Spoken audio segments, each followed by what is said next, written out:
Welcome to the OC WordPress group. Today is the developer day. We do have two other meetups that happen in the same room. It's the developer one, where we do talk about WordPress development, but we do talk about other stuff in code and a little more advanced topics. We have the regular WordPress meetup, which is the fourth Monday of every month. It'll be 2 weeks from now. And the first Monday of every month is the designers meetup. And they talk about designing WordPress. So feel free to come to all of those. While we're talking about other meetups, there's also, let's see if I can remember all these. Okay, so there's the Inland Empire one. There's one in Pasadena. There's one in Hollywood. There's one in North San Diego County. There's one in more northern Los Angeles that I can't think of right now. It's Topanga, thank you. Topanga, Santa Monica, and Santa Monica and Chinatown. North San Diego, there's one down in San Diego. We're not going that far. So if this one is not close for you, there are other ones that might be closer to you.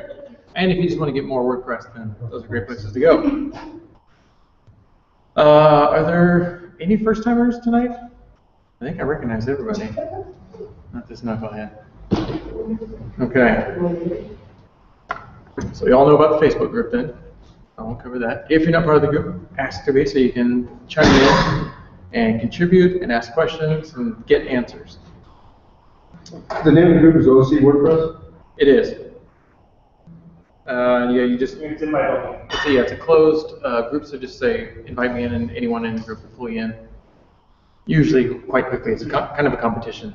Oh, I let the guy in because 10 people get the notification. You got to be the first one. Okay. Steve asked me to make note of this. So the building that we're in is Zeek Interactive, and Steve is very gracious to let us use this for our meetups. And they're hiring right now. So if you're a WordPress developer and you're looking for something permanent, and you want to work probably down here, maybe up in the offices up there, here's what's required. And feel free to ping Steve or apply now through Indeed.com. And WordCamp. Does anybody not have the WordCamp ticket? No, he does. Everybody here has a WordCamp ticket. I do. Oh, man, I'm kidding. So we have 27 tickets left. Gotta get rid of them. They're just hanging out there. What's that? You just move it over 1 week, I could have done it. I know, I'm sorry. There's always, the state doesn't get to come this year either. It would work better for you. You're conflicting with the opening weekend of Maleficent. I am. Yeah, we're competing with Angelina Jolie, which is dangerous. But that's why we let you guys out at 5 because we'll go see a nighttime showing. Yeah, we haven't sold out yet, so that's new for this year. But again, we do have like 150 more tickets this year. So on the first day, we did sell, this isn't bragging, this is just interesting, I think. Maybe it's bragging, I don't know. It's bragging. Come on, guys. Well, okay, so on the first day, we sold more tickets than we would have had available last year. So that was kind of a win. And then now there's still some. And it's not that I mind if we have some left over. What I don't want is to put in like an incomplete badge order or t-shirt order. That's, again, my OCD is having a hard time with that. You might have to write on someone's badge. Welcome, have a seat. I don't know if we should even do introductions tonight. Let's just do a quick name thing, make sure we know everyone's name. Okay, so I'm Jeff. I'll go front row. Paul.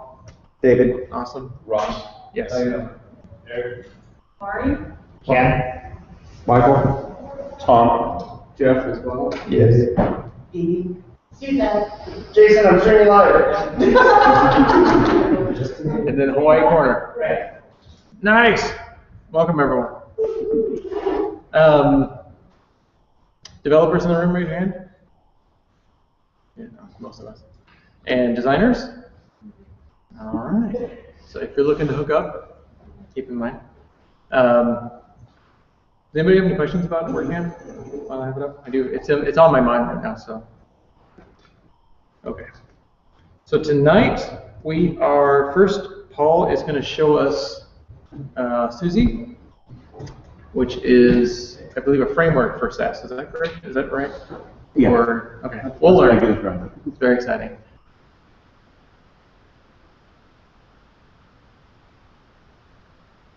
I'll show off what Brandon and I do, or what Brandon and I did as picture drawing, kind of what we still do with crowd favorite. And if anyone else wants to chime in with different practices they have, that's cool, because again, more opinions is better.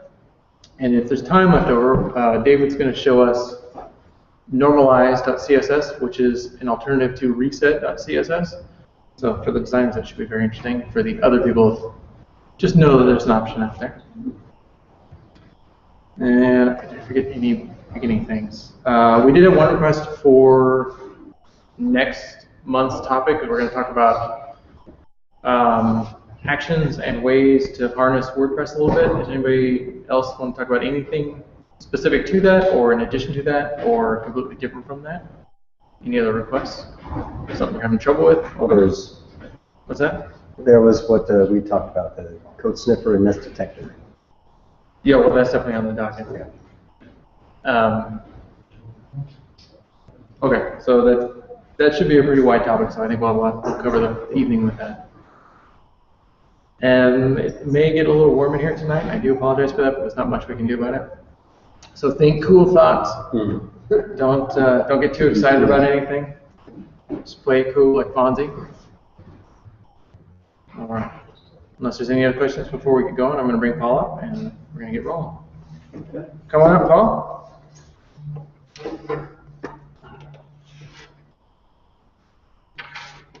Is that the right?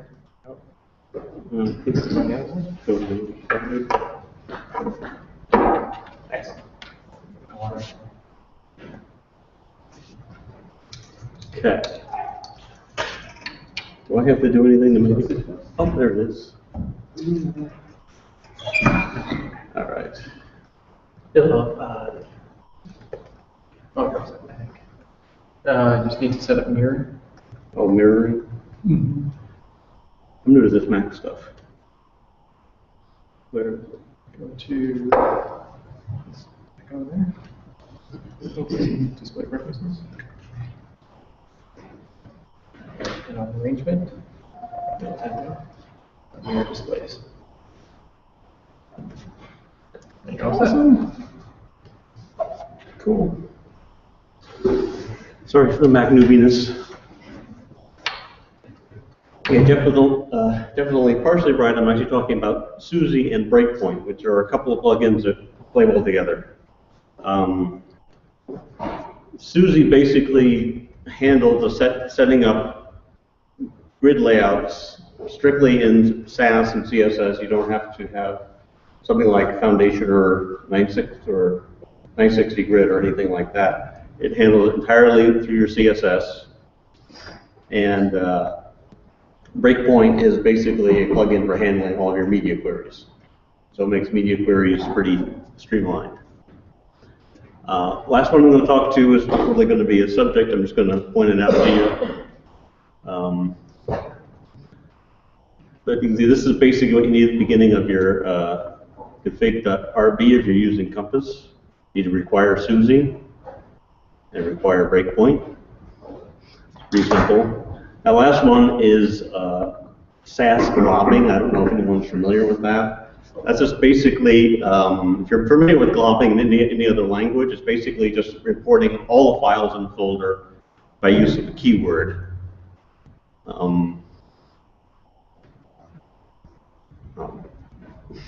Okay. So basically, just one caveat: if you're using Suzy with Compass, Suzy likes the latest version of Sass.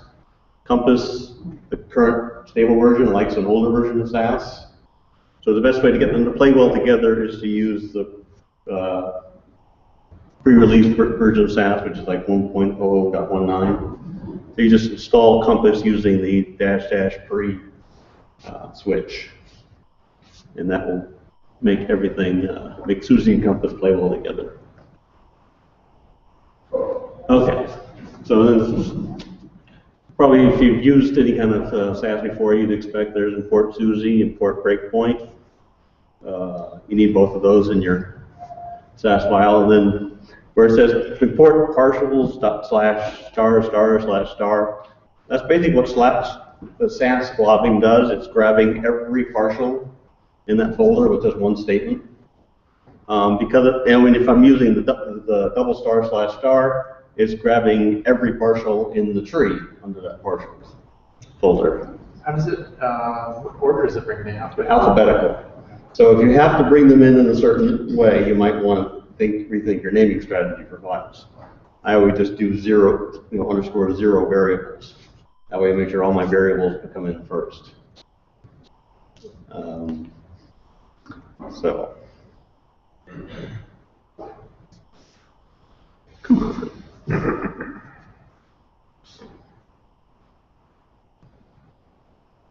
What is it?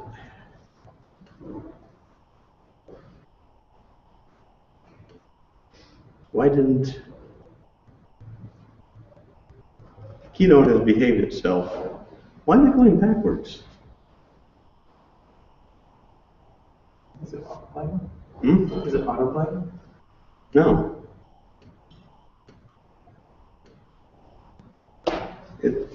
It behaves itself every other time.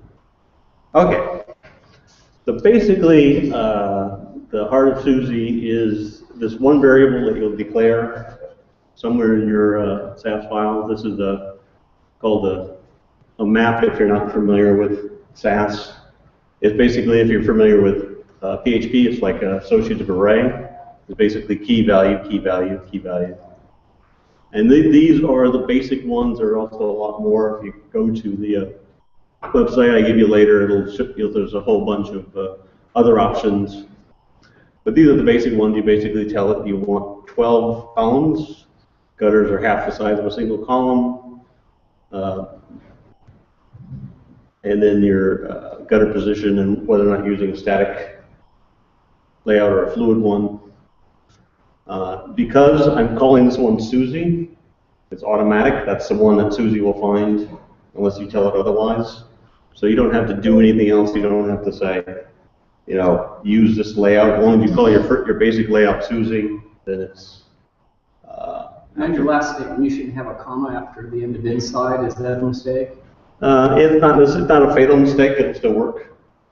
The example I cut and pasted for this had a comma after the last one. Okay. So. Those are actually kind of common in PHP now, especially with arrays.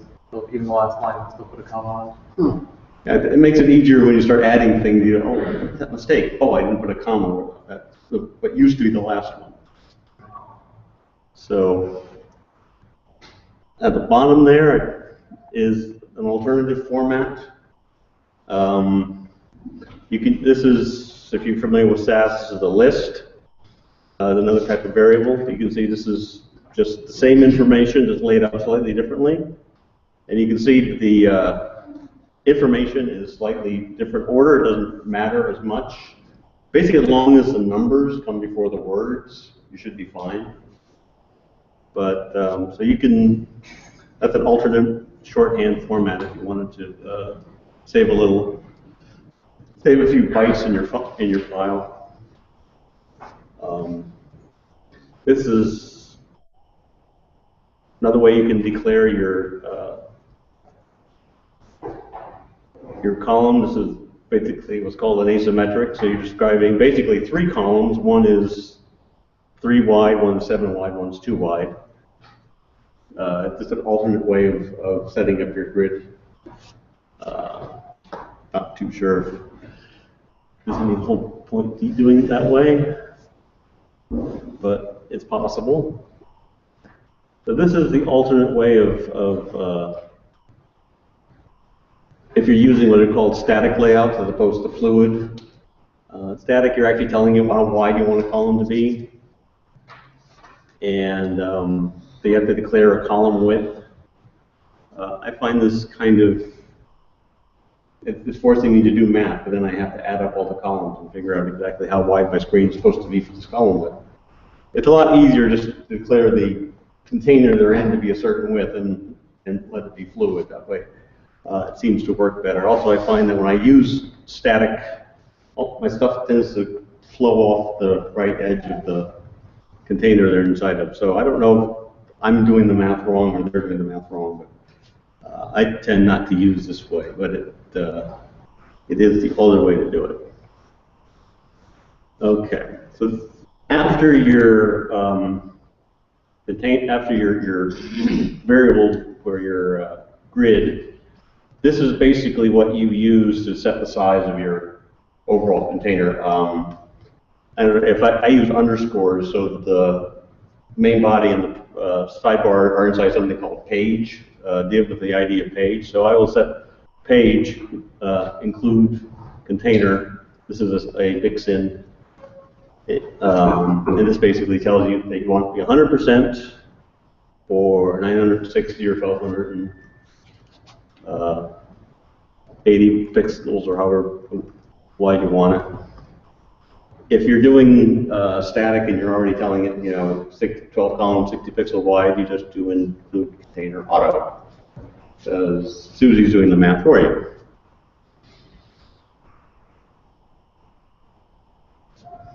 And this is the span mix-in is basically where you tell how wide you want your individual pieces.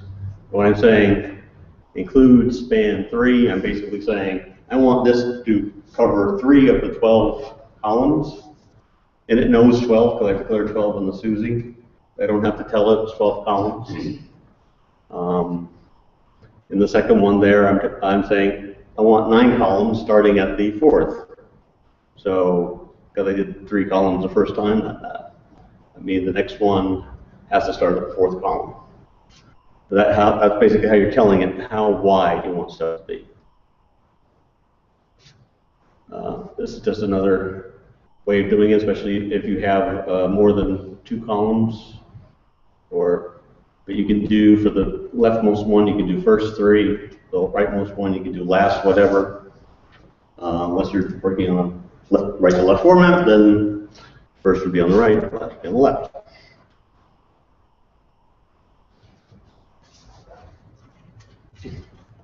You can also define, if you don't have a specific, or you want to override your grid within another container, you can do 10 of 15 or 10 of 12 or whatever. You can override your existing grid inside another container.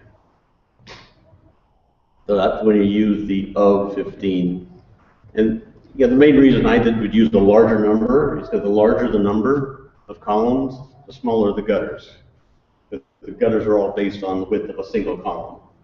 So if you do 1 of 3, the slowest column, gutters go this way. You do 10 of 15, it goes this way. Real tiny.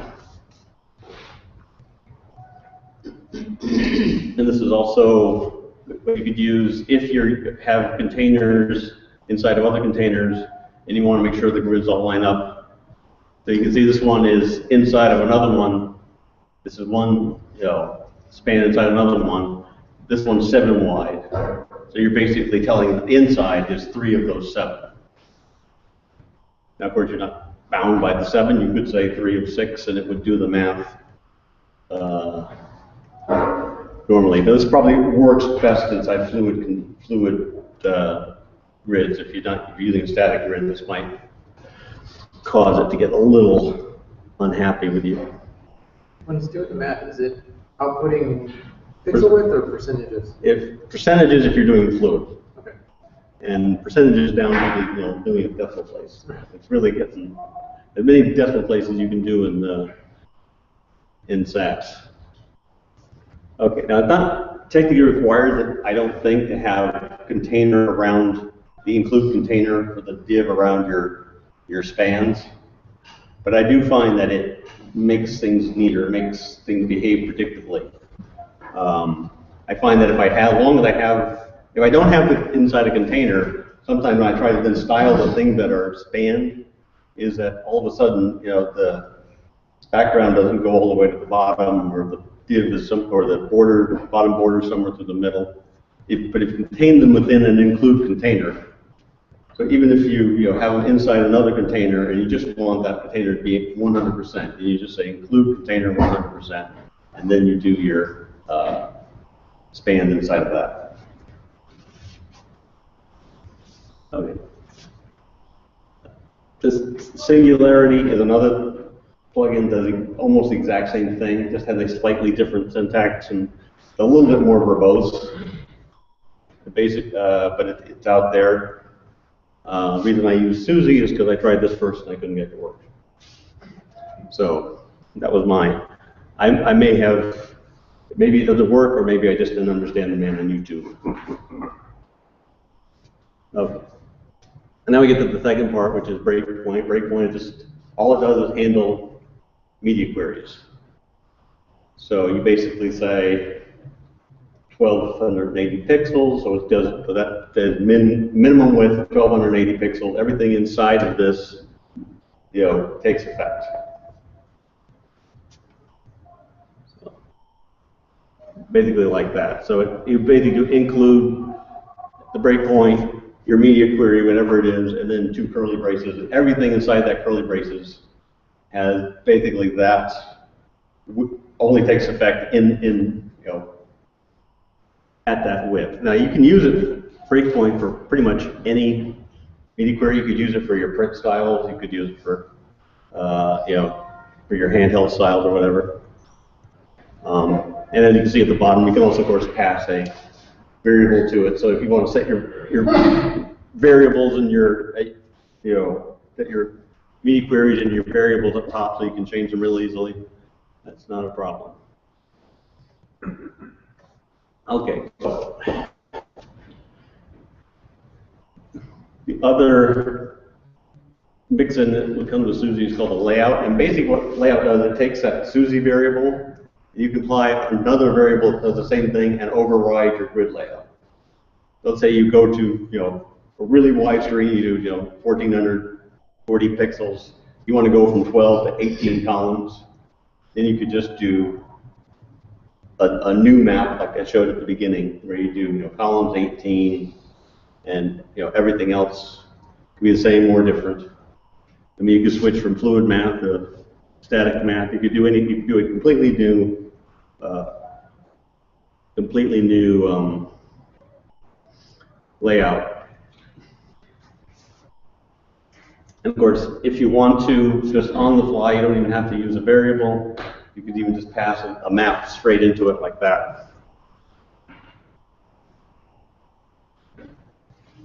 So this works pretty well if you do things like this. If you're using include layout inside of include breakpoint, that works good as long as you're doing okay, I'm going to do the selector and then I'm going to redefine the selector, or everything that changes, again, I'm going to do it like that. Now you have,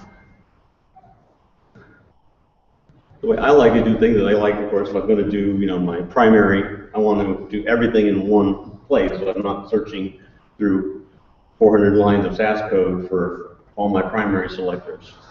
So you can do inside the selector, you can do include breakpoint and then just set the new values. That works fine. However, that doesn't work if you reset the grid, if you've done an include layout, because you have to basically reset the layout every time you use include breakpoint. So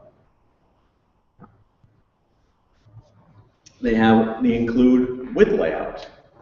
So it's basically something you would insert inside with include breakpoint, and then you can do a new span. And that's one thing I kind of skipped over. But what I showed you earlier works fine as long as you're not doing spans. If you don't do an include span, you don't have to do the include with layout. But if you're going to do any new spans, then you have to include the with layout, or else it will basically try to insert your old spans into your new layout. So you'll wind up with columns that are about that wide. I don't know, because I'm trying to basically apply the old spans to the existing to the new layout, and it doesn't work too well. Now, Suzy apparently knows it's being used as breakdown, so they've actually included a special mix-in for working with breakpoint. That one I showed you earlier, where it was include breakpoint, and then inside that was include with layout. If you do include Suzy breakpoint and pass on your media query and your new layout, that's the equivalent. So you basically have, half the depth of your nesting there. So basically,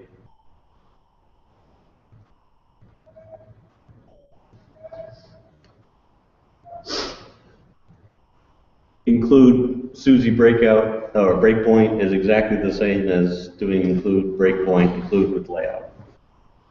So save yourself one line of code, but if you're doing that thing where you're doing your breakpoints, repeatedly inside of every selector, then you save yourself probably a couple dozen lines of code. Okay. So those are the web addresses for documentation. Like I said, not too much of SAS logging. Everything I showed you is pretty much everything you have to know. You just do the /* it takes care of everything else for you. The people who wrote Breakpoint apparently have a fondness for the movie Point Break, so you better have a high tolerance for Keanu Reeves pictures if you go to their website. And one other thing, if you were hanging out in the Facebook group a couple months ago, I had a bit of a problem getting Ruby gems to work on this machine. And after a certain amount of research, I found out that with Mavericks, in the then latest version of Xcode, there was an issue where the compiler or the interpreter or whatever was being extremely particular about how the Ruby gems were structured. If it wasn't perfect, it would basically throw an error and the gem wouldn't install. So basically what you have to do is you have to insert this long line of text into your gem install, and you're basically telling Mac to mind your own business, I know what I'm doing. So I put it in a link to the documentation. That bit.ly link will take you to the documentation I found if you've ever had any problem installing Ruby gems in your on your Mac. That might solve it. Okay. So now, before I go,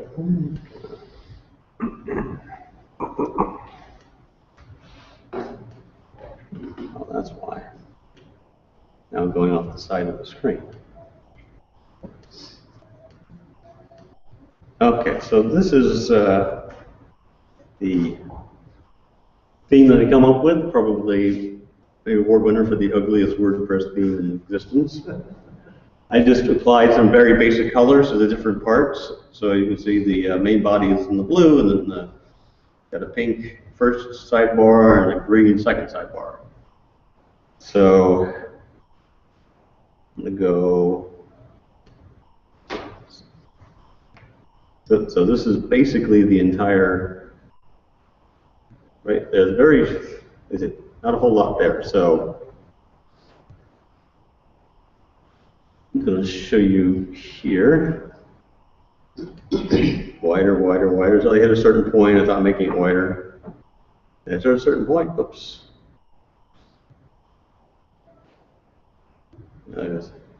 Boom. So that happens basically at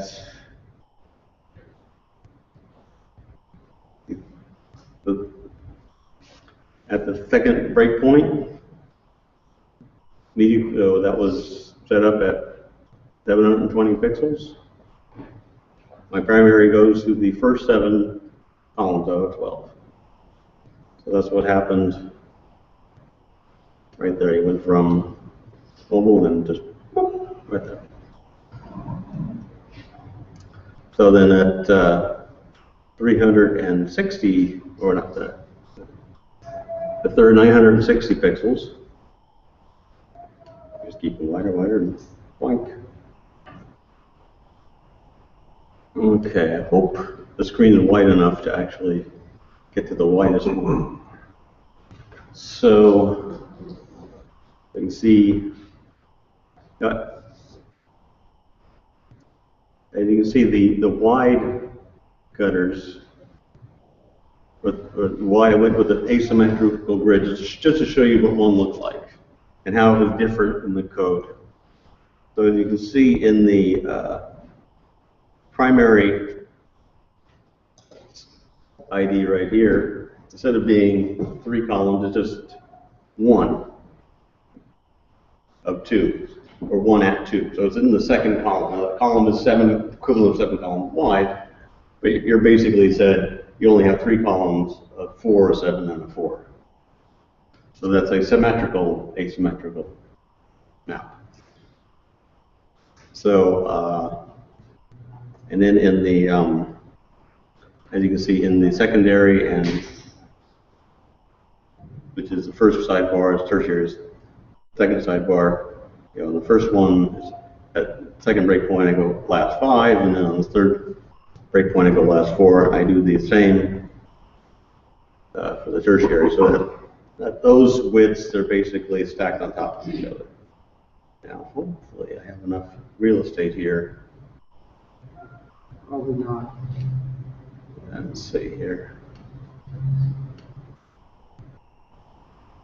All right, I'll keep. You do command minus, you do. Yeah, I can zoom out.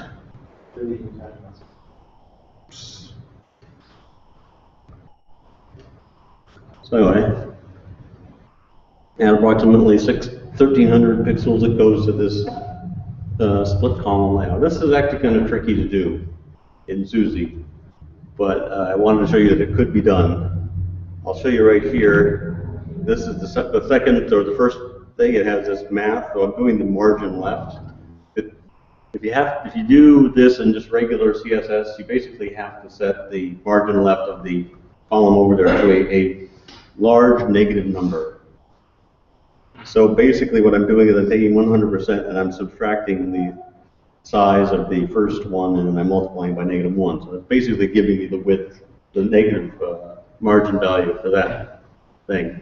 And that works great as long as you have that that symmetrical layout, equal size column on each side. Apparently if you go to unequal columns or sidebars on either side, it completely falls apart. So that's not a problem I've solved yet. So anyway, that just going to that margin left minus the size of the first column and taking the negative number, that's why it's over here on the left side. Like I said, it seems to work with symmetrical layouts like this. With asymmetrical layouts, where you have 4 on one side, 3 on the other, it falls apart completely. Can you show us what the markup looks like, please? Okay. Oh, I mean of the actual. Each of those containers are divs, are they not? Yes. Where are you wrapping those in divs? Okay, so I mean this is basically starting from very basic underscores theme. So the header. Okay, so the first thing div inside the body is page, and so. And you can see the page is where I'm basically just saying include container the width of the screen. So that's what I'm setting default. Like I said, I'm setting them in variables. So in the page, then I'm setting it at each breakpoint. I'm making it wider. So that page is the overall containing of everything else. And then inside, let's see. I think it's still in the header. No, wait, no, it's in the. Go with single. Okay, so primary is the main wrapper of your content. So all your loop or your post, if a single or your page, they're going to be inside the primary. And then sidebar. Basically, those are 2 divs. Those are immediately after the primary in the markup when you actually lay it out. So I did I do that because, I mean, it'd be very easy to do that kind of three wide if you had your first sidebar at the top. But that is kind of, from what I understand, bad SEO. You want your main content at the top of your actual HTML. So, but it is possible, even though that that first sidebar is in below the content, it can be shifted before the content in the actual layout. So this is just so I don't know. We could do. I mean, I could show you the view source, but you've probably seen view source in the WordPress file, and it's really not something you can make sense of on the screen. But so basically, that's it. So the header, it has your page. Inside the page is the content, which includes both the primary and the and the sidebars. Now, what you could do, you could always use the content as your width. If you wanted to do your masthead, do your header at a full width, and maybe then vary the width of your actual content. I mean, either one would have worked. You're basically just using one of these divs here to set the overall width of your actual layout, and then styling using the SAS and the SUSI to actually set the width of the individual parts inside. So anyway, that's basically it. Move on off the side. So this was something that was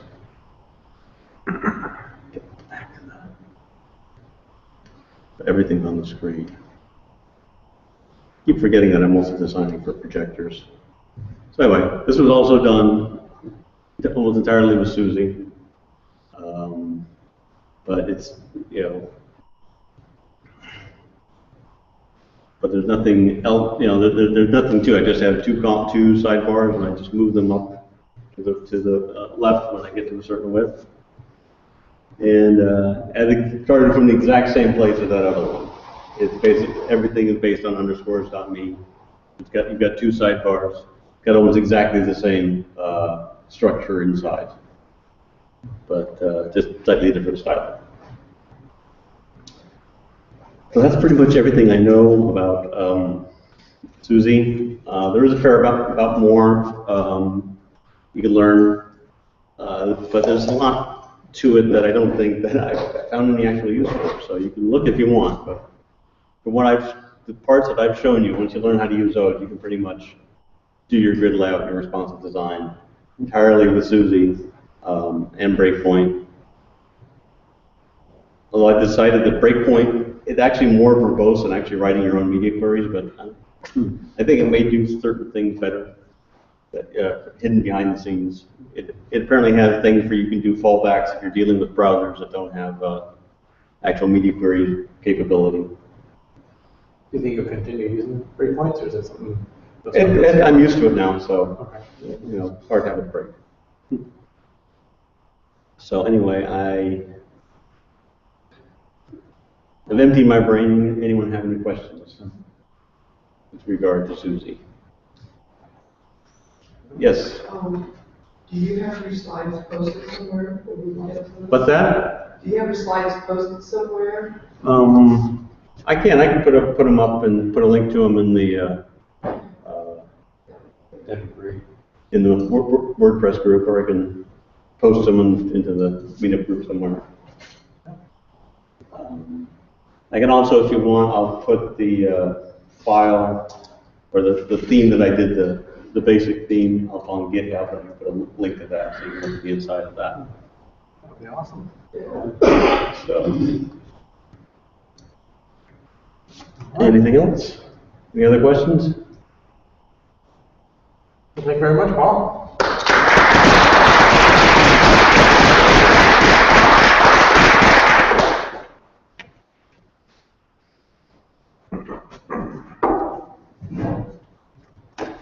Sorry. No, it's fine. All right. So if anyone was at the designer meetup last week, that was a nice extension about what we talked about. Was anyone at the designer meetup? That gentleman there. Now he's hyper informed. So you're presenting next time. Alright, so the next thing we're going to talk about is development process. So again, so this is going to be based on when Brandon and I were just working together in Pixel Jar.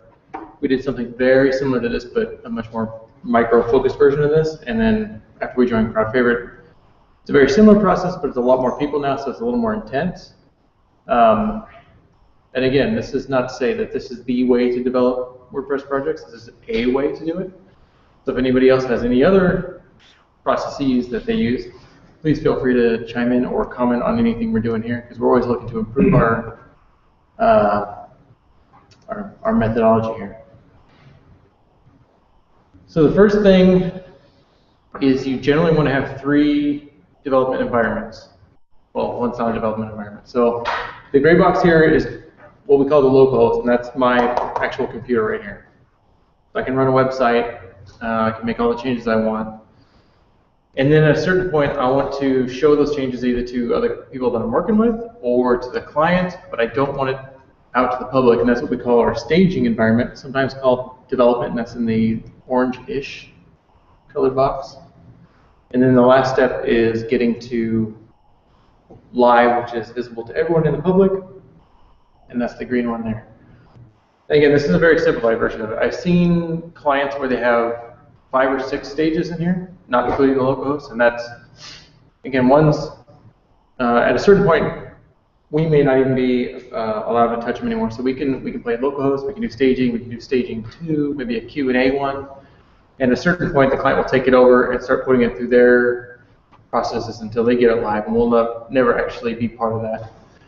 And that's just a matter of how deliberate you want to be about making sure everything's just so before it goes out to the public.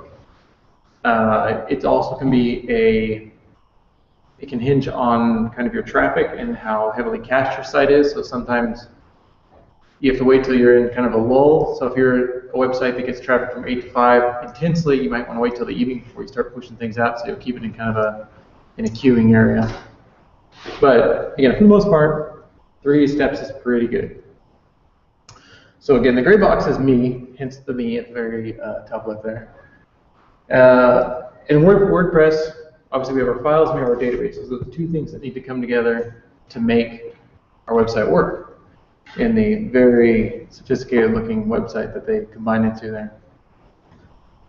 Now when you're working by yourself,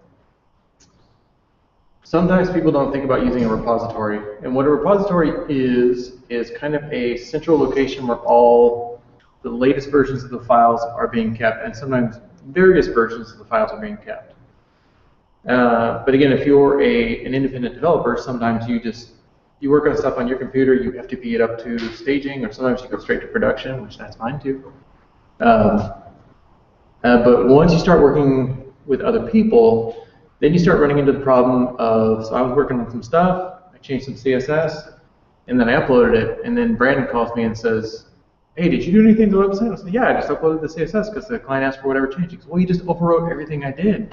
I'm like, oh, I know, that's that girl. I'm like, oh no, how long did you work on that? 8 hours, man. So, and there's nothing to do to recover that unless Brandon happened to keep a copy of it on his computer. And if he didn't, then we're super screwed. And we've learned that the hard way. And many people in here may have also. Hopefully not. Learn from our mistakes. Don't make our mistakes. So this is where the repository can come in super handy. And even, again, if you're working alone, a repository can come in super handy. So the repository is going to remember all the files, but it's also going to remember all the iterations of all the files.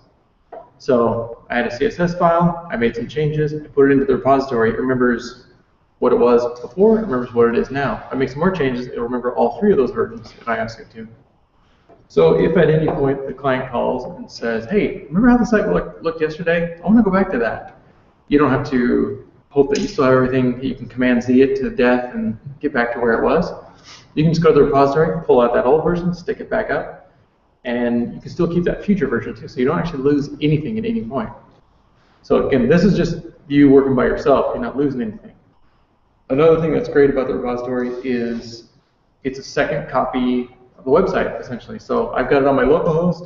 It's also sitting in the repository. So if my computer gets destroyed or dies or hits the world's biggest magnet, I've got another copy of the website right here, which is great. So I can always retrieve it and put it up again. And there should be a copy on the live site, obviously. Otherwise, you're getting a call from the client for that too, because the site's down. But where the repository really comes in handy, again, is when we're working with other people. So what the repository, in this very particular instance, we use a repository called Git. Well, Git is how it's managed. We actually use GitHub, which manages the repository for us. Beanstalk and Bitbucket also do Git repositories. Who's not familiar with Git? You have a cursor here. Okay, good. There's also SVN if you want to try that, but Git's my personal favorite. So again, so when we're working with a team, so I'll make some changes and then I'll push them into the repository. Anybody else can pull those changes down, make their own changes, push it back.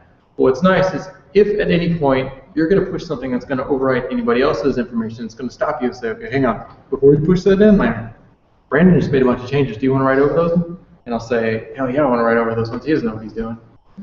No, you'll go through the file and say, okay, keep my bit from here to here, use Brandon's bit from here to here, and then you push that version up as like a new third version. So it remembers what I did, remembers what Brandon did, and it will remember that merged version as well.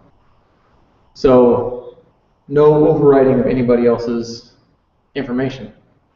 What else is really cool with Git in particular is you can create what they call branches.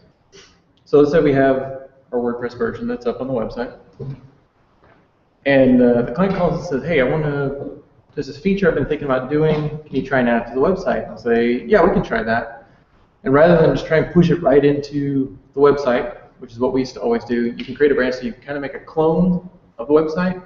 You build that feature, and if it works and it's cool, you can push that back into the main version of the site, or if it doesn't work, you can just trash it, and the main site's never been touched or hurt, and it's still just hanging out in its spot. And you can make as many branches as you want. Which happens a lot so when we start working with bigger groups, so here in this example, I'm working with 5 other people. I was going to say dudes, but they might be ladies, you never know. So I'm working with a bunch of other people. So let's say I'm working on building a new header. Dev 2 is working on a plugin that's supposed to call in the latest posts. Dev 3 is building a new Twitter widget for them. We can all be working independently without overriding or changing anything that's on that master repository for the website. So again, if anything happens with the website, we can always just take that master, put it back up, and the site's up again. And all that stuff that we've been working on is still sitting there, but it hasn't affected the main site. Because that's one thing that can happen when you're developing new features for a website, is you kind of have to maintain the current website while you're developing all this new stuff. And this is usually comes after a website's been launched. So when you build a website for the first time, you're kind of building all the core feature sets together, and then you push it live, and then reveal it to the world. And it's after that, that's when the client says, hey, you know what else we need on that? Because they're always going to call you and ask that. And so you can maintain the live site while also maintaining all the stuff that you're developing over here. And the repository is going to handle all that for you as well. Okay. Yes? Yeah, that handles the files, that are in the, the core and, the stuff that you've done. But what about the database? That's not an actual flat file. It's a database, and you might be adding tables or something like that, and that doesn't account for that. That's a great question, and that's a hard thing that we've been trying to figure out, and we don't actually have a good solution for that. One thing you theoretically could do is you could make a SQL export of your database and include that into the repository and keep track of that. That will stop working as soon as the database file gets too big. Like we have database files that are over 1 gigabyte, and there's no way you can keep multiple versions of that. But you can. But you're going to spend all your time uploading, downloading, and reinstalling. So that would be like a snapshot of the database. Correct. But it also might have different content as well as different tables. You wouldn't know the difference between, I added some extra content in those, in the table. That's the only difference between this one and the other one. Right. Even the most important difference is I added a table, you know, you would Yeah. be able to tell the difference. That's a very good point. And again, it's,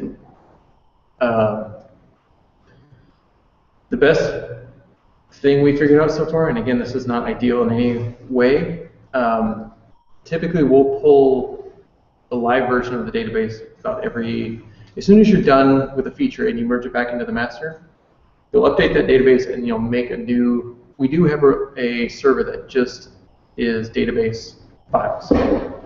So once you've committed a new feature, and if the database is affected, we'll update that database file and then we'll send out an alert to everyone. There's a new database file as soon as you pull that master down again, also get this new database. Some of this can be facilitated if you use, so with deployment here in the blue box, I've listed, so different ways you can get your code from either your site or the repository to the live site and the staging. You can use FTP or SFTP. You can use git push, you can use git FTP. You can use something called Capistrano. Each of these get incrementally more Ornate. difficult. What's the word? Ornate. Ornate, yes, as you go along. So Capistrano can be incredibly powerful if it's set up right and it's working right. Having those two things actually happen is a nightmare sometimes. When it is working, it's fantastic.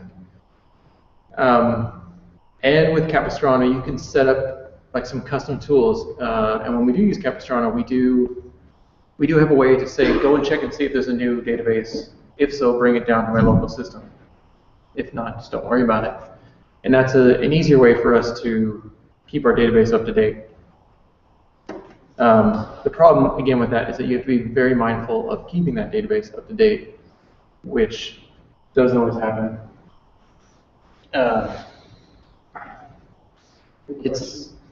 Sorry, I'll get you in just one second, yes. The merge process between two files, I've always found that to be kind of clunky in the past. How's that here?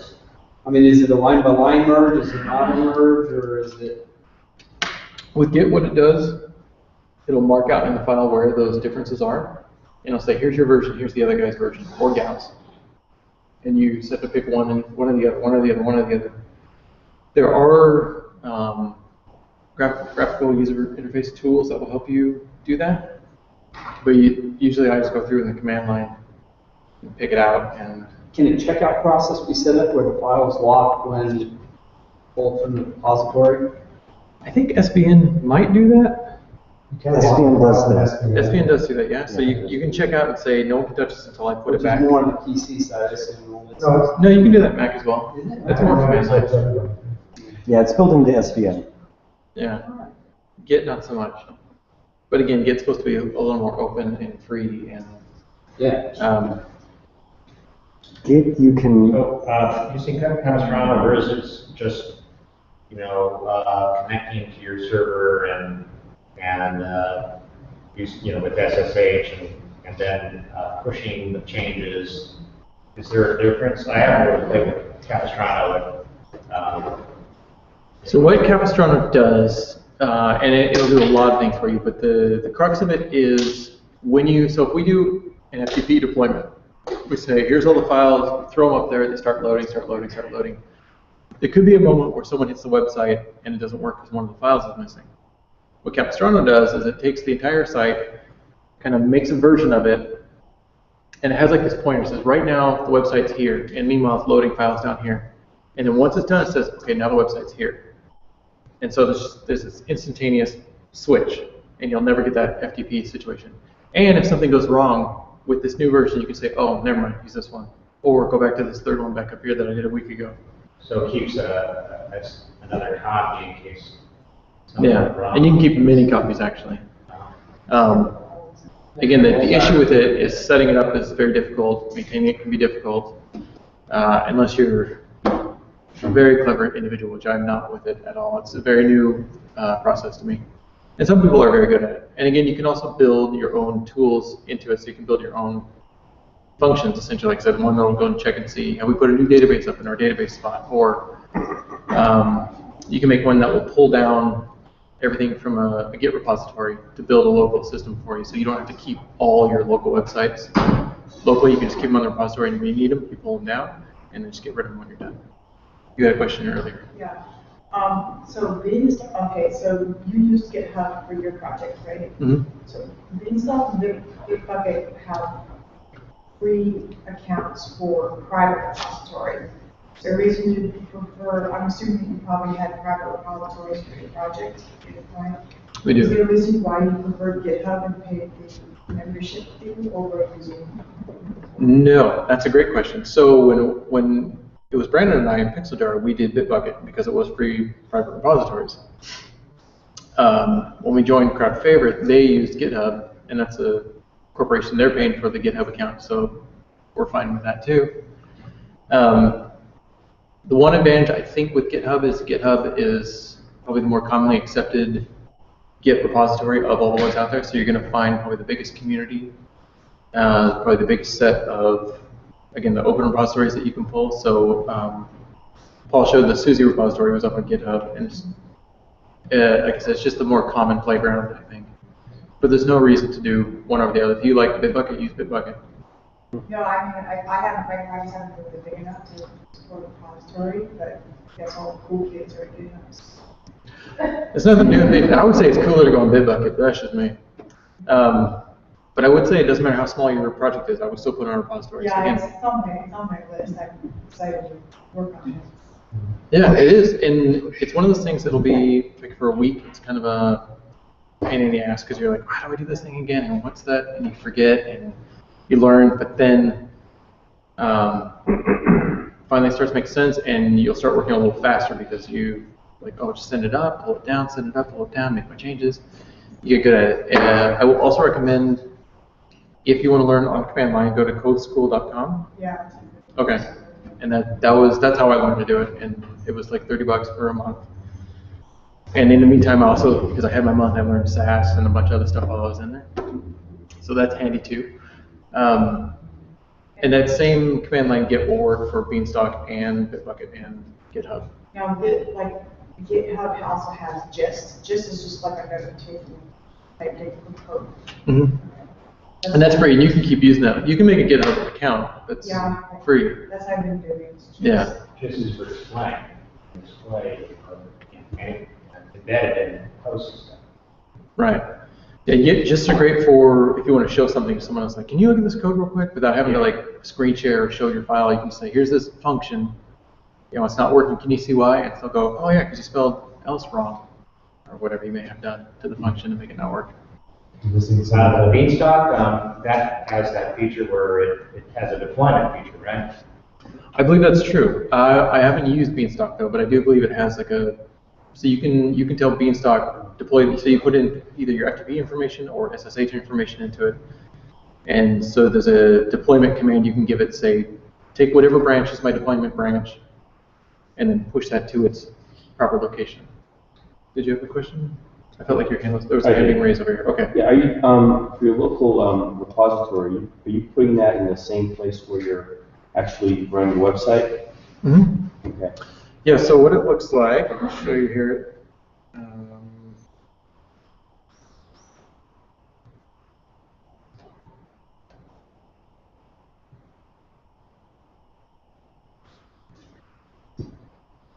Oh, so I got an example. That one's not. You have like a template folder that you base all your new work off of? No, I keep trying to do that, and I find that every project is unique enough that you spend as much time stripping things away as you do building up, so now I usually just kind of start from scratch. Unless you know something that's going to be simple, then I'll go copy another site and use that as a template. So let me find, sorry. And for your databases, are you tracking changes throughout the whole database? And syncing is a problem in case of the really big ones, or is it just the settings table that you really care about? It can be many things. The problems with tracking the database can be users sometimes. So you have a user on your database that's not on another one, so to get access sometimes can be a problem. And you can always go into the table itself and make a new user. yeah, sometimes you're making a bunch of test posts that you need for the feature that you're working on, and that won't be on the master thing. If you're not careful, you always have to clean out the URLs because you've got your dev URL versus the production versus the staging URL, so those need to be swapped out sometimes. Like I said, there's not a good, as far as I know, there's not a good solution to this yet. There are several SQL diffing tools. My Yes. SQL comes with one out of the box. But I haven't used them a lot. I haven't either. So you've got everything right up in. Yeah, so you can see when you say, you go into a project and you say, initialize a Git repository for this thing, it'll put a couple files in there. It won't always put the git ignore in there, and it won't always put the git module, but it usually puts a .git folder in there. Git ignore is for anything that you don't want in the repository. This can be like your images folder. You may not need to keep track of those, or the site's images are just way too many. So, Can you turn off blocks? I can't Oh. see anything on the screen. take that, internet. That's where you have to come. It's like brown. What's that? All right. Should I start from the beginning? Yes, please start with it. Don't So I was just gonna ask, that doesn't get in the way of doing anything, it doesn't slow them down. Not at all. And because it does dot and then the file name, it makes it an invisible file technically. So if we go in here, Make sure your web server won't serve them. yeah, you won't see them in here. One other thing I did want to point out, and I think this might speak to Beanstalk a little bit too. So another thing we do in our repositories, we almost always have a branch called develop and a branch called master. And the master always gets pushed to the live site. Develop will always get pushed to the staging site. And the reason we do that is because sometimes there's a lot of us that are pushing to the staging site or to the master site. And if you don't use a particular branch for that, what's going to happen is I'm working on branch number 1, and I push branch number 1 to staging, and Brandon's working on branch number 2, and he pushes that to staging. It's going to overwrite everything I did, and then we have the same problem we had before we started using repositories. But if Brandon and I keep merging into develop and then pushing develop up into staging, both of our changes are going to keep appearing up in there, and we're not going to write over each other's information. Yes, ma'am. You were showing that git ignore. I just downloaded a sample from a website. Somebody thought that was important. For WordPress, related git ignore, and it ignored the images in the uploads. And I was wondering if that was a good idea to ignore the images. It does depend on the project. There's an awesome plugin. What's that? There's an awesome plugin that will like reference. The downloads by proxy? Yeah. Yeah, okay. Yeah. We'll get to Talk that. about Yeah. So with the images, if the site's not image intensive, then there's no reason you couldn't track those in the repository if you wanted to. And again, it's a good place to keep a backup. Once those images start taking up a lot of file space, and especially if you're paying your Git repository by bandwidth, you're going to start paying a lot for that. If the images aren't changing a lot, there's not necessarily a reason to track them that way either. You have a good... images through the admin console. Next deploy again, so right, Unless those are ignored in the git ignore file, then it's going to say, I'm not going to ignore this, I'm not going to worry about it. Otherwise, yes, if you're tracking your images and you add some images locally and not on the live site, when you push everything, it's going to push those images too, and those images are going to have no mapping in the database because they weren't put in through the production database. So you're just going to be these free-floating images hanging out that aren't going to do anything on the website except take up space. I think, is that what you're referring to? They wouldn't be free floating, they'd just be gone. Because they wouldn't have been committed to your market. The ones that you did locally? Oh, the ones you put into the website. Yeah, that's possible too. Typically, images don't get tracked, so it's the shorter answer. You don't track No. And usually, because they're usually being served by a CDN a lot of times, so they already have their own backup taken care of them. Well, but it might be important in your development, your theme, and all your images. Your theme images you would want to keep in there, because again, those are Where would you store them anyways? I guess you store them in the uploads folder. No, your theme ones would go, Well, the theme folder. yeah. Well, if you store it in your theme, then you're using a pre-made theme, it would get overwritten every time you would upgrade your theme. You put it as a child. Right. In the child theme? Mhm. Oh, Yeah. So like with 2014, they've got, well, apparently have 2 images associated with the Those would be theme. images that would be only exist in the child theme, so if you were to update the parent theme, then the child theme, it would inherit everything from the child theme, so. it will automatically, because I haven't tried that, whether it automatically would find them. Oh, yeah. Yeah, and it's not gonna, Any- it won't make a new version of the images folder. It's not gonna wipe out the old images folder and then put up a new one. All it's good, when you push your changes into the repository, all it's gonna do is take your new changes and put those up in addition to what's already up there. So it's not wiping anything out, unless you specifically say, remove this file, remove this file. If the file already exists, then yes, it's gonna replace it, but it's gonna remember the old version as well, which is one of the nice things about the repository, is the history. The plugin Jason was mentioning is called Downloads by Proxy, which is a nice plugin if you aren't tracking images, but you don't, when you're working locally, you don't want to have a bunch of broken images coming up on your website. It will go and the plugin will go and look at the live site, pull down all the images that you're trying to download locally, and then put those in a local setting for you. So it makes the site look nice, which it's very cool and very handy. Does it go download by proxy? Is that- I believe so. Yeah. Is that? That was the name? Yeah. Yes, sir. A couple comments and then also a question. First, the question: what's the process that you guys have for identifying the changes that you're incorporating for leaving notes? Mm-hmm. You know, so that you can come back and say, hey, what did we do last week? How was this page updated? Good question.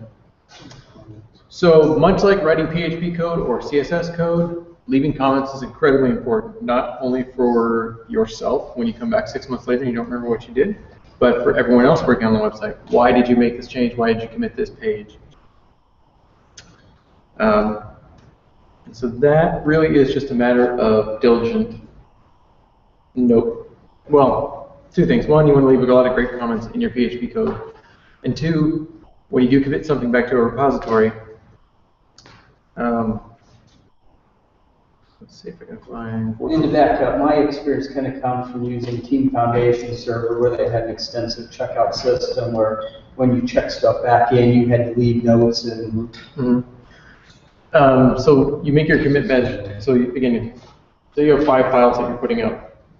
And again, those files were, again, I was changing, maybe there was some social links, I added a Google Plus to the social link. My comment would be adding a Google Plus link to the social links. In the code, I'm going to leave good comments in the code. This is where I added it, this is what the link is, this is the pattern. The comments you don't want to make are change file, change styles. Those aren't going to mean anything to you in 6 months. It's going to mean even less to someone else coming into your repository and going, what'd you do here? And you're going, I changed some styles, I think. I don't know, man.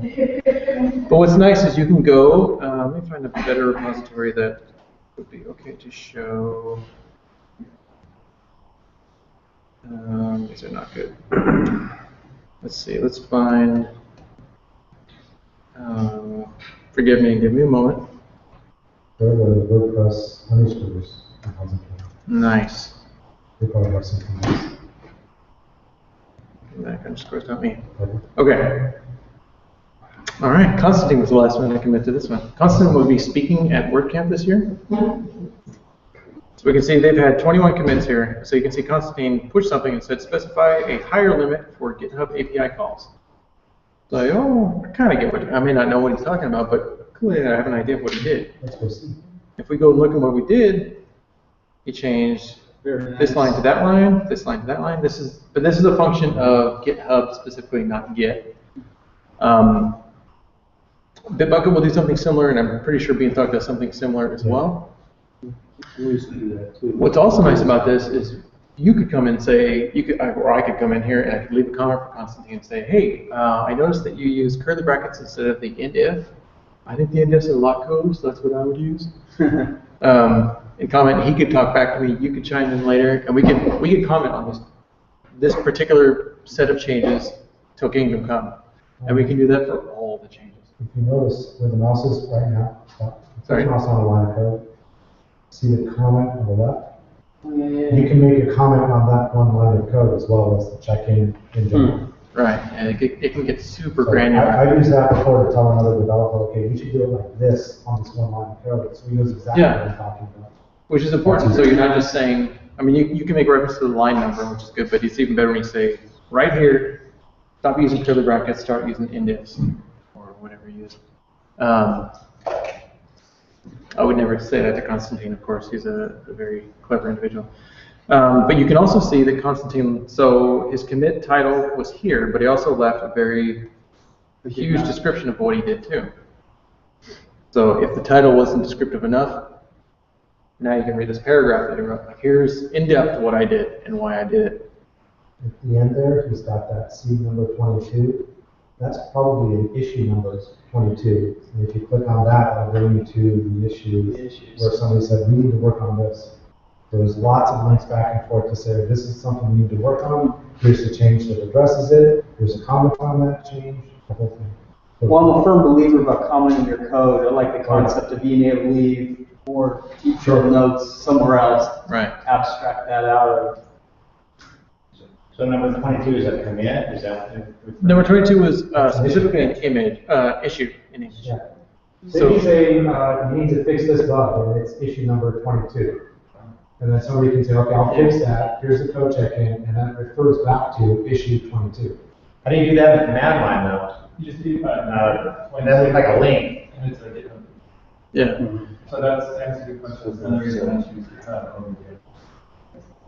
Yeah, so GitHub's got a lot of shorthand that if you leave certain bits of, again, the shorthand in the comments, it'll, like if you say, it's I-22? Just the number 22? Yeah. I is something else. No, I is for something else. Just, you know, just you could commit a message or whatever, and then just near message, just measure it. Yeah. It knows. Yeah, then when it displays it on the web page, it knows to create it as a link to issue number 22. And then you can assign the issue to people and make comments on the issue as well as the code. There's a whole conversation that you can have in all of that. It's really useful. Yeah, again, this is all a feature of GitHub, not just Git specific. With GitHub, you can make kind of a wiki, although they haven't done it for this particular project, but you can, if you want to make like a README file for this, so this is kind of how you set up this theme in this case in particular. Here's some known bugs, here's some other information you might want to know. You can make pages within that, so if you have like credentials that you want to give them, like if you download this, here's the default user credential, that kind of stuff, whatever you want to put in there. Again, more for documentation. So one of the things I was going to add, in one of the companies I worked for, we had another level called dev, which is where the developers would post to a common server and that'd be in-house, whereas your staging wasn't necessarily pushed to until dev was perfect. Right. Because that was a place where customers would see it. Right. And then a third thing that we did with respect to database changes, any code that required a database change, that was scripted. And those scripts were stored in the server, and when it was time to push to dev and stage and live, those scripts would be run. Yeah, So you never- systems like that too. So you never directly accessed the staging in the other servers. Right, that's contingent on having access to the database server though, which sometimes you may not have for one reason or another. Or you might have a team leader or something like that. Right. That would be in charge of. Yeah. Yeah, so there's always going to be different levels of permissions and people's access to certain things. So again, as a developer, you may only have access to the staging area, and they may never let you push to live because you're not trustworthy, and you've broken the site too many times in the past. Well, that's the advantage of having that dev area. Yeah. All the developers have access to that.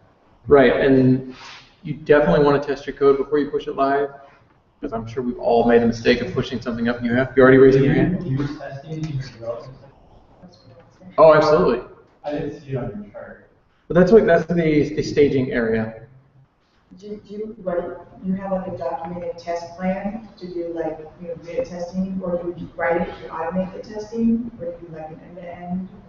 You mean like unit testing and like certain things we check for? Well, unit testing, well, it's been a while, but like, you would test the specific fix that you would do in like that area, but then you would need to go back and do an end-to-end test machine, right?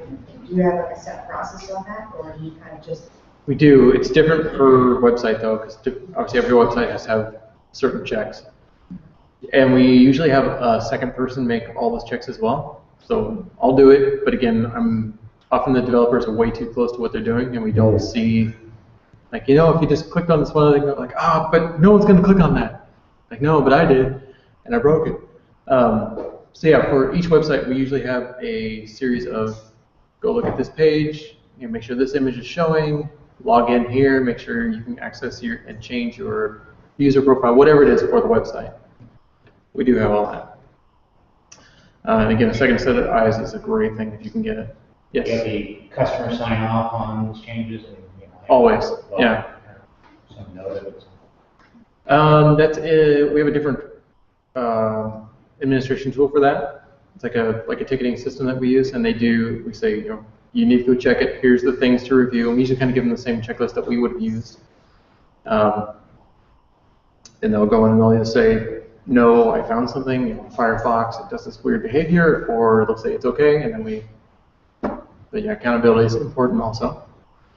I know you had a question, just one second. Yeah, regarding the testing, I'd always been curious if anybody had ever used PHP unit for testing WordPress websites. Seems kind of like would be, I don't know, downhole square peg kind of a thing, but.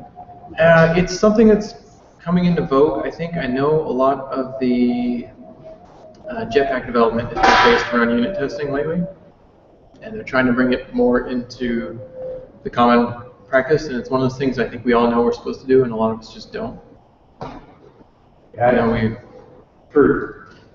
be pretty cool too, because it makes your development cycle really convenient. You have, you write the test and just poke a button and it runs through a bunch of stuff, which can be kind of nice rather than you manually, stepping through. Absolutely. I tried setting that up just a couple of weeks ago on a project and had problems with the unit test code running and making the database connection. Really? I don't think it's quite there yet. It's not a streamlined system yet. Much like the WordPress team is using PHP unit when they're doing their unit tests on WordPress 4. Yeah, because I know PHP unit has a whole MySQL or PHP DB unit or whatever they call it. Yeah. But I've futzed with it and impatiently just roll down database connections. Yeah, I got impatient with it too, and some other manual stuff. The way WordPress is written, it's not, well, with the PHP unit, you're supposed to come up with fake versions of all those things, so the way WordPress is done, there's no way to substitute fake versions of the database just yet. The trendy buzzword is dependency injection. WordPress doesn't do that. Well, yeah, I think there's kind of a paradigm clash where WordPress is its own sort of harness framework, and it's driven by incoming URLs, so to speak.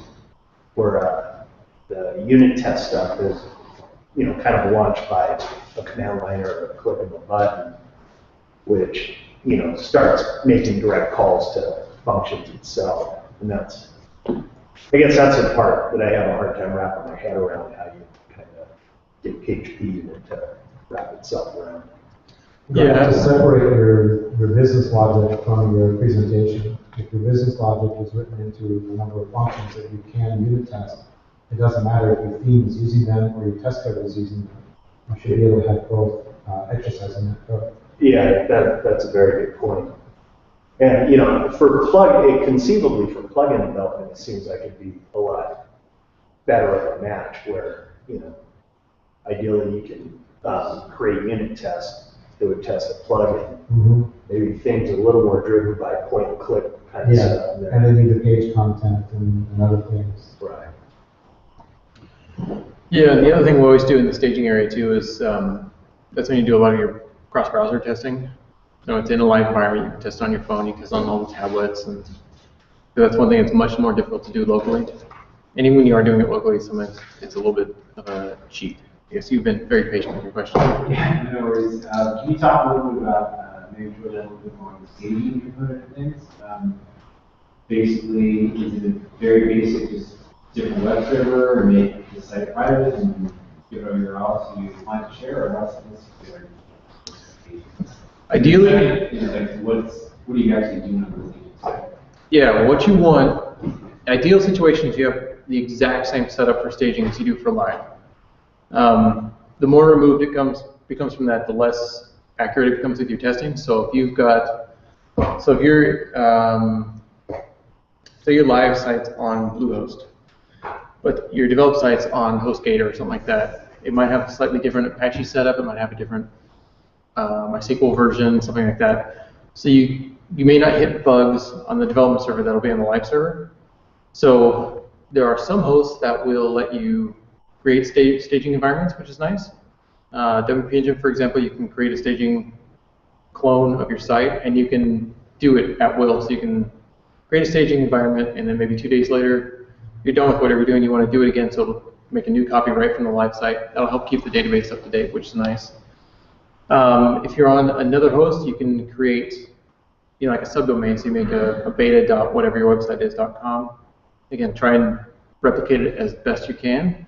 You can put kind of a maintenance mode on it, or an HTTP auth entrance on there, make sure no prying eyes get into it that shouldn't. That's what I do, is set up a subdomain on the same server. Yeah. So it's the same version of Apache, same database, everything. And then I'll use htaccess rules to block all IP addresses that I don't want to access the site. So I'll whitelist mine, the customers, and maybe a couple of others. So the blacklisting is a manual thing that you can do it? Yeah. Yeah, it's htaccess rules to deny everybody and then allow me and the customer and a tester or something like that. So I'll allow 3 or 4 IP addresses that I know. So no one else is going to be able to see it. That actually might be a cool topic to go over here. Well, we can do that. Yeah, who's smart enough to do that? No.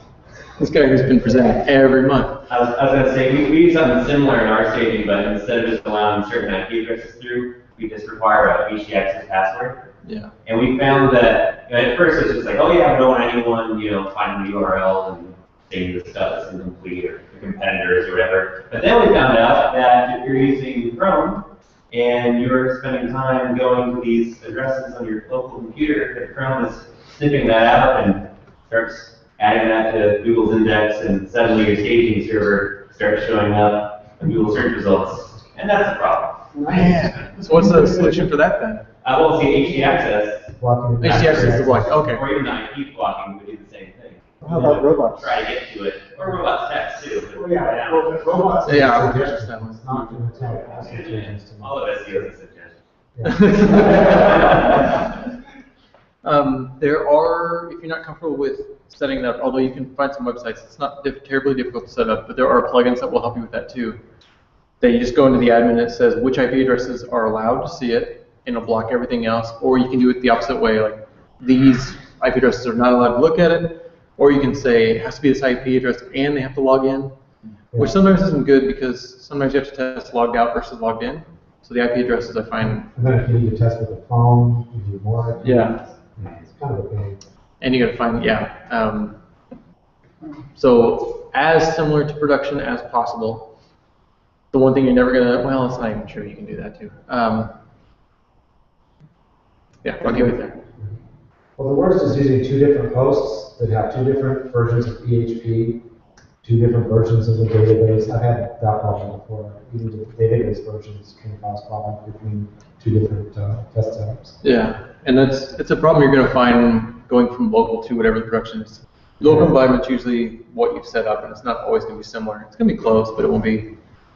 And you will find, again, certain bugs. It'll be like you get a PHP error for some reason. It turns out they're using 5.3, you're using 5.4, calling some function that's not allowed, stuff like that. I've done that before.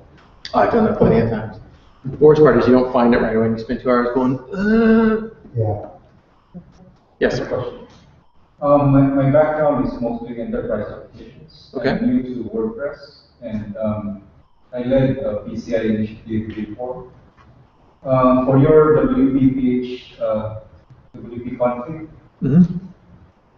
the developers will see all the passwords from your local host straight into production, right? It's the same thing? Not usually. The database that we'll use locally will usually have enough users to test, but not the full list of users.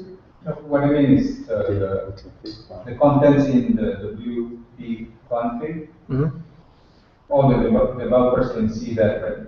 Then that's the one you push straight AD and production. Typically, no. So WP config, because that's usually very unique to this website, and it's not the same one you use locally. So that's usually a file that we won't track in our repository. The one that's on live will be on live, the one that's on staging will be on staging, and then we'll have a local one that we've set up also. That's not to say we don't have wp.config or wp-config.php in our file system. We do, but we usually have like a local -config that will supersede it.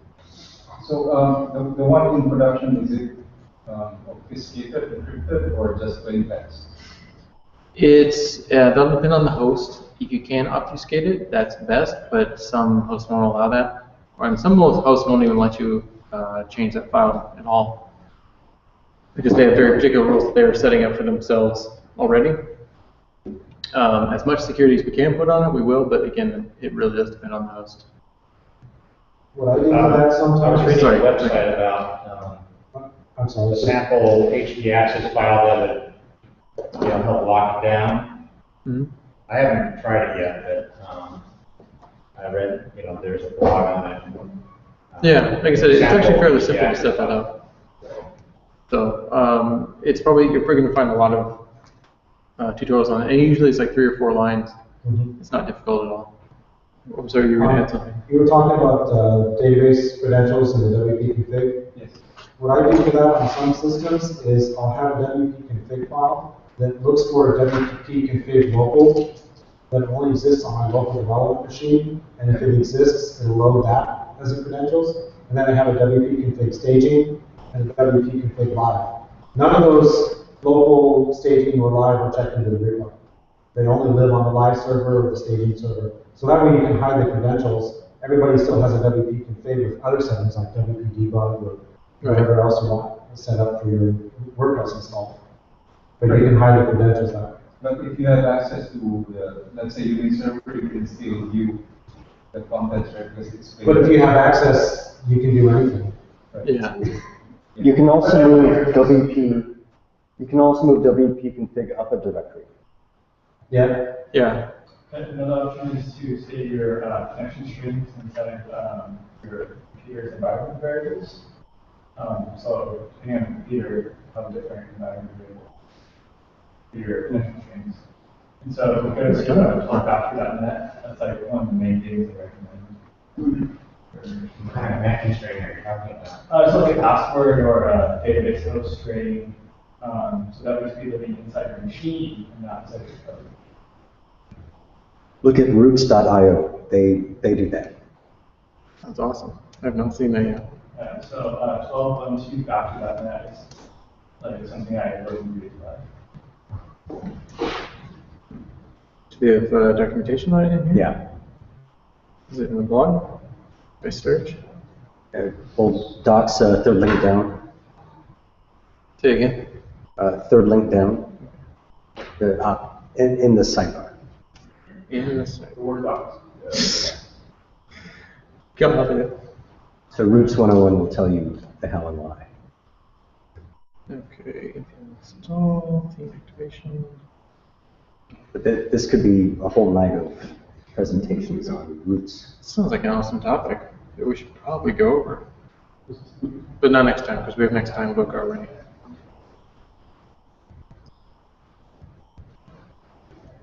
Yeah, but I think going back to your point though is I think Dave's right. Like, I mean, if you've given someone access to the website, hopefully you can trust them with the password. But it shouldn't be. So this is a reason which we didn't cover. So there are private and public repositories. Public repositories are ones everyone can see. If you do have passwords or anything in your repository, or it's client work that shouldn't be seen, make sure that is a private repository. And the only people that are looking at it are the people that should be looking at it, and not anyone else. For the record, you can actually purge bad stuff out of a Git repository. I just found that out about a month ago. How do you do that, and how does it know what's bad? Well, like for example, you go back and realize that you had saved some precious passwords in a public repository. I can't remember the commands, but I was able to actually run some Git commands, and it went back and it went through the entire history and wiped out the versions of those files that had the Oh, interesting. Rebase. So, yeah, you're just purging a particular file or a set of lines on the a file? particular file out of the history of out of the Git history. So it just can be like Stalin and erase. right. Which I'm still a little nervous about, but kind of made me feel a little. It sounds very permanent, so that could be one of those things. Be sure you know what you're doing and why you're doing it. There's a whole GitHub article on help.github.com that talks about using purge and filter branch and all that sort of stuff. So it looks like they have quite a bit of documentation in regard. That was not in the code school thing. Anything that says BFG is sounds pretty cool.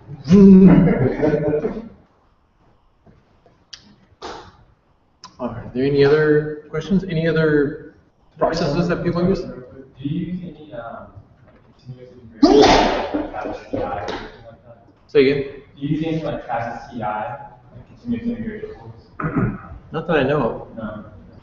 Why would I want to do that? So let's say you push your master branch to GitHub. You can use a deploy hook on GitHub. It's just like a feature they have. And that deploy hook will, on your push, you'll send off to a service called Travis CI, and then it's called a shippable. It'll run all your unit tests. If it's bad, then it'll push that prime into, let's say, your production server. Sounds fantastic. Do you have to write the unit test yourself? Or does Yeah, so you're doing. I think that's a full thing. It's a long short going. Yeah, so there's Travis CI and shippable, those are the two good ones. Travis or? Yeah, Travis. TRAVIS. Exactly. So Travis CI. CI is for continuous integration. Why did you choose the second one over Travis? The second one I used over Travis, I think because it was new and also a lot cheaper. By cheaper, I mean free. So you said it was called Shippable? Shippable.com. Shippable 2 P's.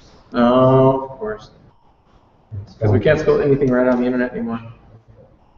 Because all those domains are They show you, I don't know if you guys have heard of Backbone, but it's awesome. So it shows you one of the faster when they run this Backbone unit tests.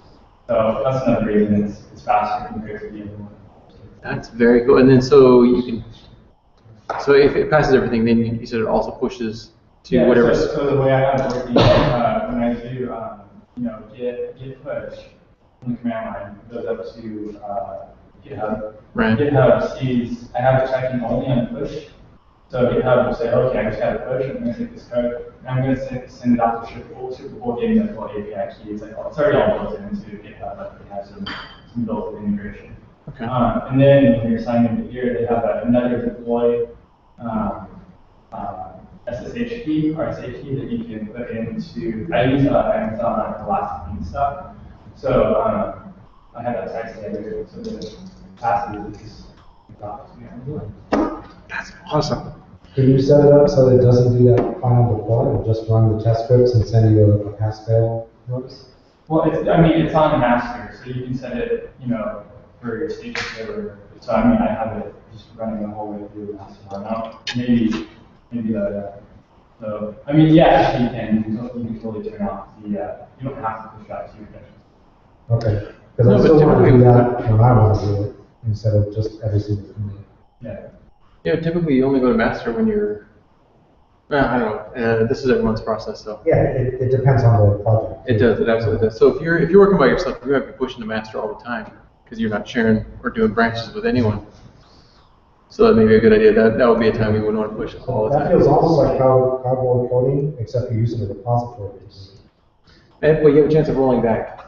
Yeah, and it's doing the testing, so that's good. It's cowboy coding, but it's like John Wayne. He knows what he's Yeah, doing. John Wayne cowboy coding. It's trustworthy cowboy coding. Yeah. Move fast and break stuff. Yeah. On a lot of different projects, let's say you commit to one, backbone, for example, and author, the main guy of backbone, during the experience, he's like, okay, this is really good code, I need to test this. All he does is accept the pull request, and then when he accepts it, it runs the test automatically. Nice. It doesn't have to do anything. It's very cool. Yeah, I'm gonna look into that. Does anybody use anything else for deployment or for repositories or backups or anything they want to bring up? I kind of think it's a little ridiculous, PHP package called Ping, P-H-I-N-G, Okay. which is a PHP version of what I hear is the Apache deployment system called Ant. I don't know anything about that, but I do know that you can write little XML scripts in Ping, runs in PHP. Ultimately, if I need to push live, I type in, I just go to the command line, type Ping, sync, enter, boom. It does the same SSH connection to our live server, pushes up all the files from our repo, and it's good. It works. That's the best part. Yeah. You want something that works and you can trust. It's one step. That sounds pretty. Is this the right? Yeah. Yes, that's definitely it. It's a little archaic. Is it tough to set up or is it? It's not too tough if you're down with care. That is archaic. Yeah. You can We used it for a while, and it worked great, so we haven't changed it. You can use Composer. Yeah, we use Composer. But yeah, we do, since I'm talking, we do, instead of a dev, staging, and live server, our dev and staging servers are actually the same server, and they are not local, which has made some fun challenges. But we're all using IDEs and code editors that, as soon as you save a file, it kicks a copy up to the staging server, or dev server, as we call it. The reason we don't work locally is because some of our code has some very particular configurations and settings. It's more than just WordPress stuff, there's other stuff in there too. Okay. So you have to be running image magic and PHP set a certain way and all this stuff. And it was a real drag getting everyone's local development machines working on that for freelancers. So yeah, we just spin up like a virtual machine out there, so here you go. And so it's nice because that way on these dev environments, without even having to commit any code, other developers can say, oh, hey, what the heck, this thing isn't working, could you take a look? And I can look at it, in the browser. I can also SSH into their dev machine and take a look. We can show it to the client if we want to, versus just that developer's version of the site. Right.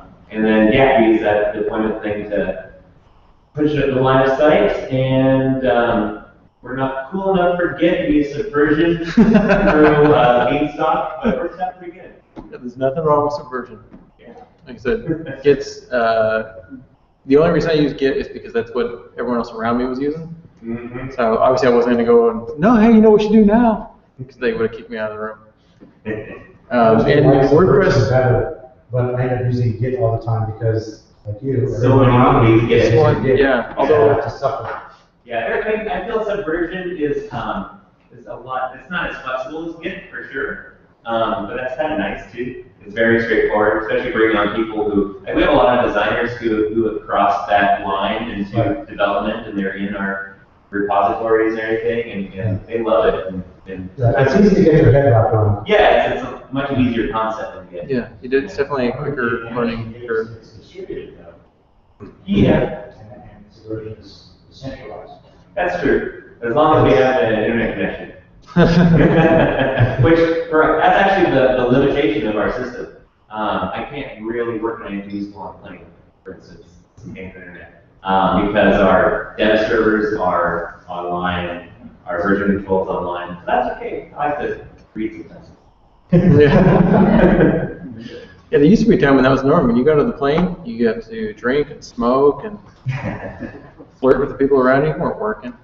But you had an expense account too. You're paying for the drinks. Very Don Draper. There's something else I was going to say, but it's gone now. Yeah. Oh, okay. Okay. This has been an awesome learning experience. Very good contribution from everyone else. Very, very satisfactory. So I applaud you all. Are there any other questions on anything from tonight? We're kind of getting to the point where we're supposed to do the, what's that? A comment. Okay, yeah. So you mentioned, say, image magic, it's hard to get that set up on all the developers, servers, or computers. One thing you might want to look into is there is a service, but a tool called Vagrant. Basically, build a Vagrant package. That this is what you need to build. Download it, and then you find out Vagrant from your command line, and then just start developing. So everyone will be on the same exact development. Yeah, David did a presentation. Did you, was that one that you felt? Sorry, I didn't mean to point at you. It was that was 2 months ago? Or last month? 2 months ago. He did a presentation on it. No, it's a good thing to bring up. I'm saying that there's a video available if you want to check out David showing off. And Vagrant is a good way of setting up your local environment in a very particular manner that you may need for a project. What's that? Replicatable to the environment. Oh, okay. I thought replicatable was another. Like, I don't know replicatable. Now I know why you're confused. Don't throw me off. I'm bringing it into the home stretch right now. Okay. Yes, Vagrant is replicatable. Okay. How's everyone's brains? You good? Awesome. Oh, okay. Yeah.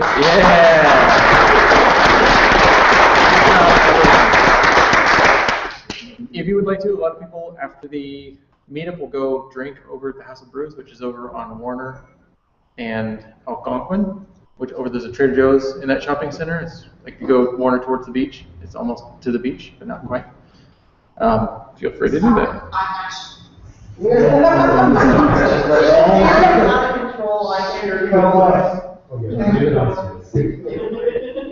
Other than that, well, thank you all for coming. For the people that came in late, has everyone bought their ticket for WordCamp yet? I'm still pimping this. You're good. I know you're good. Did we sell in the last 2 hours? I know you're good. That's what I'm telling you. I know that guy's got a ticket. If you want a ticket, there are a few left. Right now there are 27 left. Bring 26 friends. That's right. We What's sold that? like 20, sold 5. There is a golf tournament. If you want to get in on that, so Brandon's running this. Here we go. This little form for you to fill out. So it is separate from WordCamp. So your WordCamp ticket doesn't cover your golf tournament. But the Friday before, Brandon's organizing a golf tournament. So if you want to come, please sign up. It's going to be super fun. We did it last year. There's supposed to be a video of Brandon replaced Jerry Mada's golf ball with an exploding golf ball, which actually really worked. We thought, like, yeah, it works in the movies, but it's not going to work in real life. But it was fantastic. And Dre was super surprised. And when Brandon does post the video, we'll put it in the meetup or something so you can see it. Yeah, well, please come. It's a good way to start because you will meet a lot of people that are coming to WordCamp in a much more casual setting, so you can kind of chit chat and pick people's brains a little bit more. And it's not, 300 people milling around that buzz of WordPress going on all the time, because we've got the mechanical bull and the bounce house and the bungee cords. These are all things that we're not allowed to have according to the insurance thing that we signed. No bungee cords. I want a refund. No refunds. That's on the website too. Just screw it. Forget it. I didn't pay anything anyway. No, this guy supported. He's a sponsor of the WordCamp, so he paid plenty. And we appreciate it. It's very kind of you. For the women, if you didn't get the notice already, we'll get ladies t-shirts. So if you want to go back and change if you haven't done so already, lady t-shirts, V-necks for the ladies. So this is the downfall of having a bunch of guys on the the organizing committees, we don't think of things that should be thought of. We're trying. We're working really hard. We're not meant to That's what wise alienate anyone. It was, yeah, Raquel Landefeld, thank you. Of course. And Andrea was very nice to kindly point this out to us, so it will be a nice consideration. Okay, so again, thank you all for coming. If you wouldn't mind, when you're done, to pick up your chair and put it against the wall, that would be super cool. Otherwise, feel free to chit